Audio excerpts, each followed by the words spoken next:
Yan. Good afternoon, everyone. So today we're going to discuss the software engineering principles.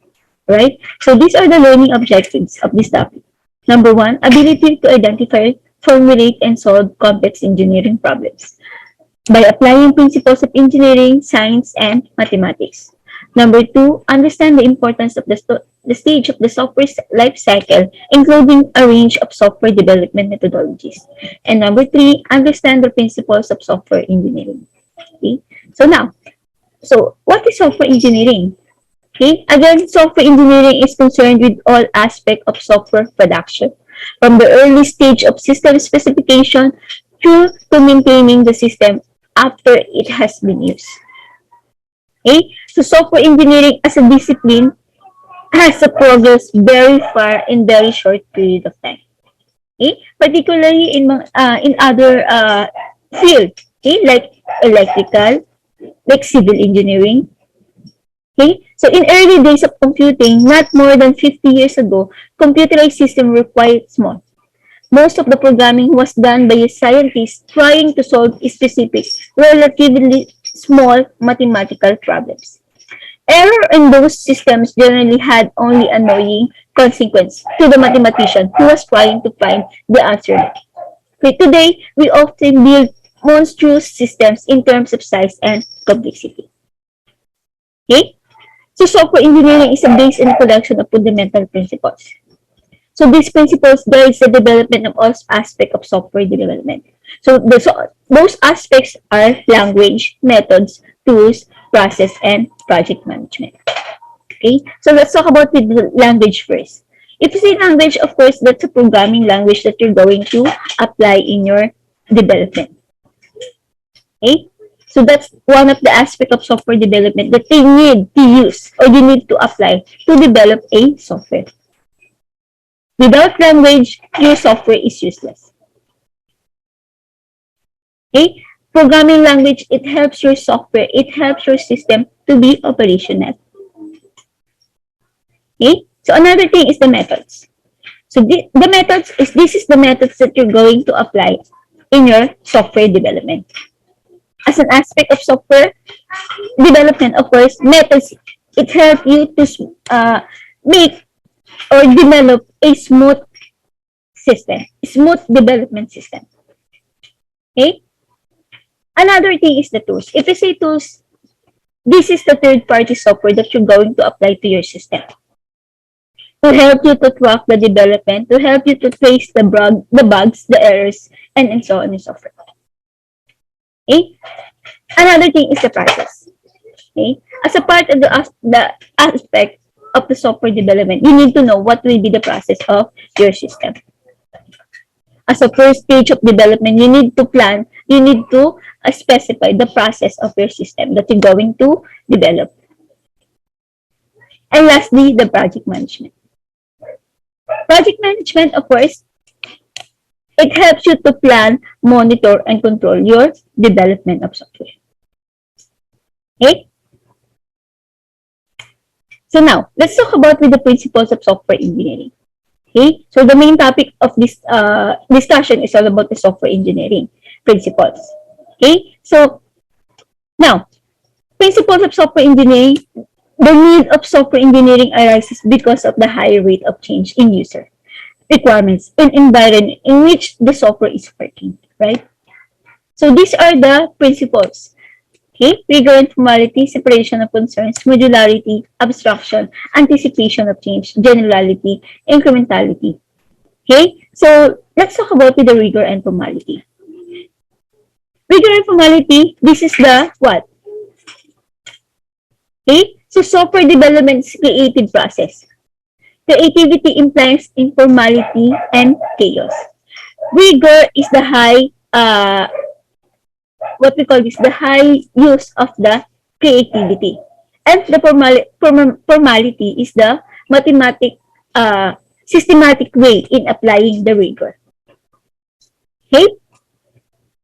Another thing is the separation of concerns.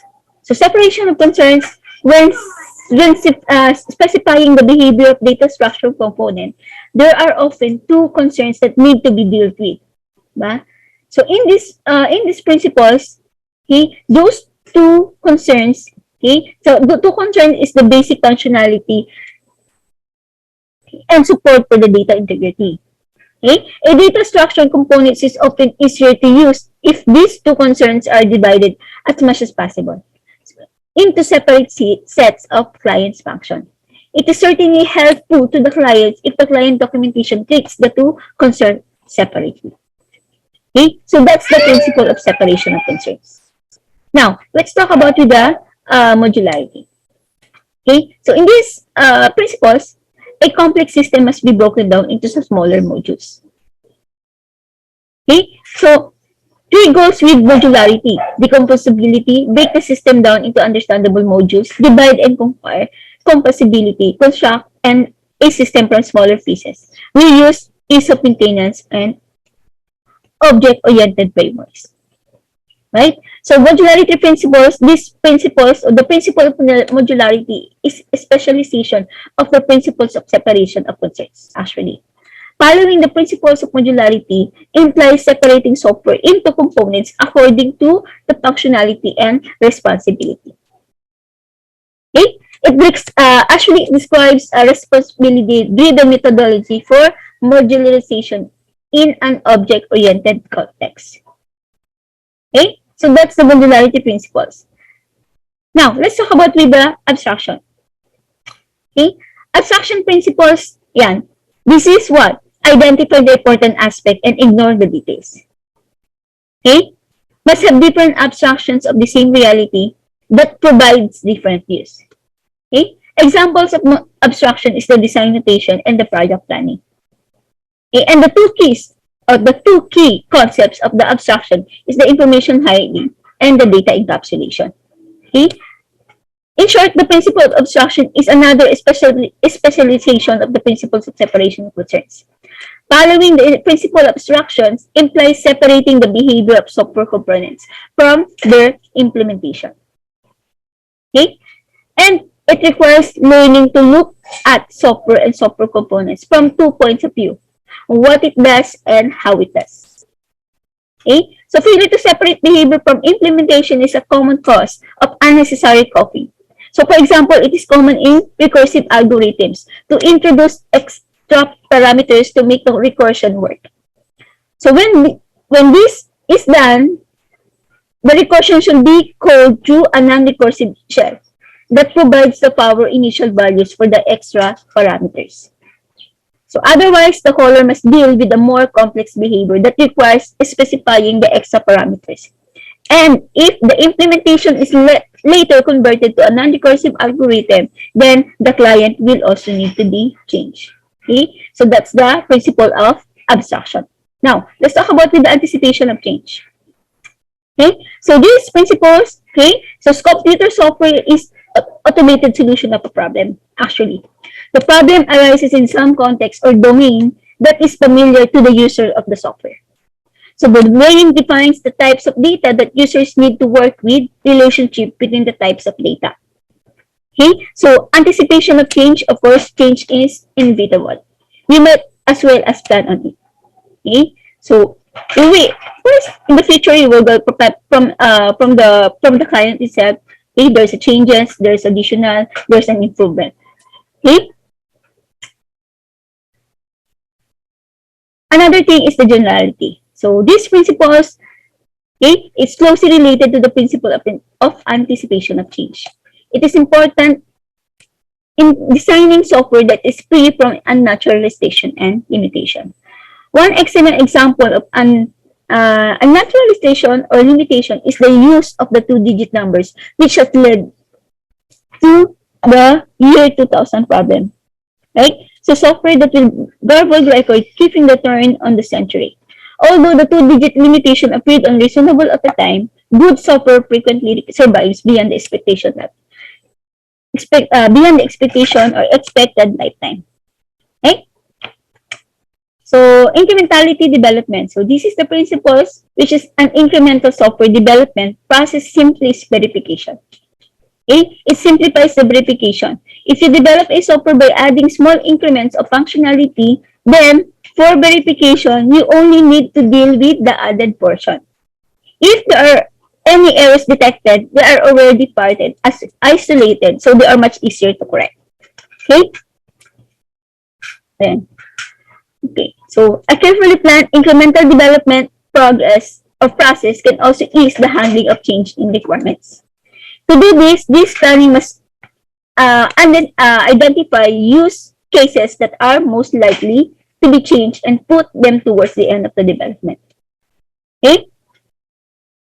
So during the incrementality, so we have the what we call this the inconsistency or the consistencies. So the principle of consistency is recognition of the fact that it's easier to do things in a familiar context. So for example, coding style is consistent what we call this consistent manner of laying out code text. This serves two purposes. So first is makes reading the code easier. Second, it allows programmers to automate part of the skills required in the code entry. So freeing the programmer's mind to deal with more important issues. Okay, so that's for the consistencies principles. Okay, so software development and engineering discipline. So engineering involves the systematic application of scientific knowledge to the solution of the problems. So the complexity of the problems that are tackled today are not that different from those tackled by the electrical engineer in creating a circuit or chemical or a chemical engineering in devising a manufacturing process or a mechanical engineer in the creation of device. So the fact that there is also hands-on approach of applying existing plans or development in this case is simply similar to the fact that in other fields, somebody else execute those plans. So it is true that the most developers also carry software engineering tasks, and that our education is often not in programming but rather in software engineering. So we get our hands dirty, whereas civil engineering would not. Okay? So information system. Okay? So as a part of the software discussion, software engineering principles discussion, so we need to know what is information system. So information system or the IS, it is a system composed of people and computers that are process or interprets information. Okay? The term is also sometimes used in more restricted senses, referring only to the software used to run computerized devices or computer system only. Okay? So information system is an academic study of systems with a specific reference to information and the complementary networks of hardware and software that people and organizations use to collect, filter, process, create, and also distribute data. Right? So an emphasis is placed on the information system having definitive boundary, users, processor stores, inputs, outputs, and the aforementioned communication networks. Okay, so there are six common components that must come together to produce an information systems. Okay, so hardware, software, data, procedure, people, and the feedback. Okay, so let's talk about the hardware. So the term hardware refers to machinery. This category includes the computer itself, which is often referred to the central processing unit or the CPU, and all its support equipment. Among the support equipment are input and the output devices, storage devices, and the communications devices. Okay, so that's the hardware. How about the software? In software, the term software refers to the computer programs and the manuals that support them. So computer programs are machine-readable instructions that direct the circuit within the hardware parts of the system to function in ways that produce useful information from data. Okay, so let's talk about the data. So we're done with the hardware, we're done with the software. How about the data? So data are facts that are used by programs to produce useful information. Like programs, data are generally stored in machine-readable form or disk or tape until the computer needs them. Okay, procedures. So procedures is a component. This is a component of the information system. Okay, that are the policies that govern the operation of a computer system. Okay, procedures are to people what software is to hardware. It is common analogy that used to illustrate the role of the procedures in a system. Okay, people. Every system needs people if it is to be useful. Often, the most overlooked element of the system is the people when, in fact, it is probably the component that influence the success of the failure of information system the most. This includes not only the users but those who operate and service the computers. Alright? So those who maintain the data and those support the network of computer. So that's the people. Okay? And lastly, the feedback. So feedback is another component of information system that defines the information may be provided with a feedback. Okay? So data is a bridge between the hardware and the people. This means that the data we collect is only data until we involve people, and at the end of the point, that will be the information. Okay? Ayan.